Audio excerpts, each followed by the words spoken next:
Hi, welcome to Budget Model Railways, and I thought I would talk a little bit about my industrial layout. I've been doing bits of posts on this on Trainshed Tuesdays and as part of the challenge videos, but I thought it might be interesting just to do one, people not following those, just to show it as an industrial layout. So the idea of this was to meet a challenge, and I'll talk about that a bit at the end, but there's a size constraint. So I put a Y point in, which gives us a little bit more interesting track plan. I've got a curve here, and that puts a little kink in. So although this is parallel with the edge, that one's going off, but it's not the usual sort of straight track in. I wanted to get away from the usual red brick look, reading through a lot of books, and there was a lot of these sort of buildings, collieries, power stations, that kind of thing. So the idea is it's the stores, it's the depot, for a larger industrial site, hence the back scene. And I was able to use buildings that I already had lying around from previous projects. So these are from Any-Scale Models, which are really excellent. They're originally on a military layout that I built, but they make great looking stores buildings. They also do the timber hut over the back there and the great little office and station building. What I wanted to do was to do a layout that wasn't the usual Metcalfe buildings, for instance. Got nothing against them, they're superb, but I wanted to break away from the usual. I've also got a cycle rack there, which is a wheels kit, and the same with a little toilet. A grounded wagon body, which is actually a 3D printed one. And then, yeah, I have used the Daypole shed there because I acquired that. It's quite nicely painted up, so it looks the part. At the front here,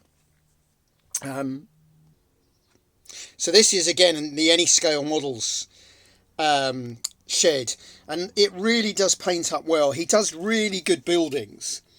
A lot of detail on there. They come unpainted, but that's literally just painted, black washed, dry brushed, and it really brings it out. And the same with these buildings. That one's a favourite of mine. It's actually a shed that he made, and I suggested that if he put a window and a notice board and a chimney, it'd make a great station building, and he did. I've got a cycle rack there with a motorbike as well. And then I wanted to do something different for the overbridge. I didn't want to do the usual road bridge, rail bridge, straight across. And I had the idea to put it at an angle. And then I found a picture in a book of a Welsh colliery where one line went over another one. And I thought, well, great, why don't we put a railway there? And there's not a lot of room. So I cut the wagon diagonally in half and stuck it. It's going to get stuck on there. It's not finished. But it does make a rather unusual end to it, off to the fiddle yard. I am quite pleased with that. I've got to tidy the bridge up before anybody says. Looking through my various books showed that the grass areas on some of these industrial colliery power station kind of railways were covered in stuff that had been dumped. So far I've got some oil cans. I've got a wheel set. I cut up an old Lima bogie to get the wheel out, and that's where the chunks of metal have come from. Just painted up, brushed, dry brushed. Quite pleased with the buffer stops, and I like the way the end blends really nicely into the back scene there. Works very well. The plastic embossed sheet has been particularly good for doing the brickwork. Track was heavily weathered. Not done it like that before, and what I did was I ballasted it, and then before the ballast was dry I dropped watered down black acrylic paint into it to make it dirty, and where it wasn't mixed very well, every so often you get a big black blob, which is excellent. And then it's dry brushed with a couple of shades of brown. No need for airbrushes and all that, it's just dry brushing. And obviously the rails have been painted, the sleepers have been dry brushed, which picks out the grain on there. The grass, I've never tried to do crappy grass. I usually do neat grass. My wife says my layouts are too neat. And that was a bit of, I've no idea what I'm doing. So I painted the baseboard brown, covered it with neat PVA, because I didn't want, when you use the watered down and the spray, it leaches into the ballast. So I did neat PVA, put some scatter down, and then very carefully put some watered down PVA on. Then did static grass, a kind of brown colour. And then while it was wet, kind of spotted it and put some different scatter down, and really just had a field day plonking stuff down anywhere. It's come out, I think, pretty good. But it's a really good example of, you see some of these really nicely done layouts and they give the impression that it's really difficult. It took me days and days and days and you have to do it. It's nonsense. I'm quite pleased with that as a first attempt. And I literally just plonked stuff down anyhow using a mixture of PVA, watered PVA, scatters, static grass. And the static grass is only done with a puffer bottle. I didn't use a static grass machine. I always electrocute myself with those. So if you're looking at this thinking, oh, that looks really, really high end, which, I'm not saying it is, but if you're thinking, well, I couldn't do that. Yeah, you could. It's really, really simple. Don't fall for this nonsense that the model railway world likes to put out, that trying to do a nicely done layout is really complicated. It isn't. Just gone back onto the tripod because I know when I'm doing it handheld, it's a bit shaky. So obviously there's still a lot of work to do. I'm going to do a wooden platform here, top platform, just to break it up a bit. I've got fencing. I need to make the concrete area for this, but that will just be scored and painted cardboard. That will come up very effectively. I've got more fencing. I've got an awful lot of stuff to dump in the grass areas. I've got sleepers and all sorts of things. So I did say I would mention the challenge. So the challenge, there's details on the Budget Model Railways website. There's details on a video a little bit further back if you look. But I'm just using this. It's a floating shelf, came from Home Bargains, cost £5. I originally bought them for Wix for 13, but somebody put me onto these. But even at 13, they're half the price of the Pucker pre-cut, laser cut ply model railway ones. And in fact, at £5, the really good quality ones are 30. So that's a hell of a saving. And these are absolutely superb. They're as good as buying a ply laser cut baseboard. And the challenge was these are 60 centimetres by 23.5 centimetres. They come out a little bit bigger in the States, it turns out. Got quite a lot of people building these, both in 00 and N. Over the back there is one of my N ones, which is an oval, and you'll all be familiar if you watch with my other one, which I've tucked away somewhere, which is another tuning fork. But it's not too tricky in N. In 00, it's a bit harder to come up with something, which is why I wanted to do this 00 one. I also think that this shows the strength of micro layouts and something like a challenge, where you've got the constraints. You can't overthink it. You can't overplan it.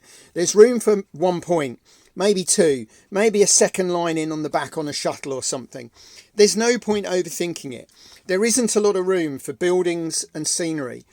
So if you're stuck in a bit of a rut making a model railway, or you've never made a model railway, these kind of shelf challenges is ideal, because you can just get on and do it.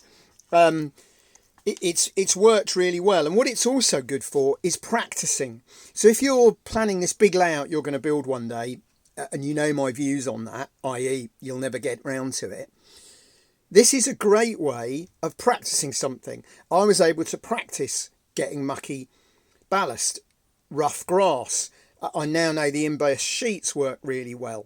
A different look. And you could then incorporate these skills in a bigger layout. And I think that this is the real strength. I had somebody say to me, what's the point in a small layout? It misses the point, mate. The point of a small layout is those things. It's not difficult to do. It doesn't take a lot of space. If you haven't got a lot of room for a layout, it means you can have a layout. At least you can run some trains. Yes, you can't do a lot operationally, but it's surprising what you can do with a card system. But in that case, you can practice.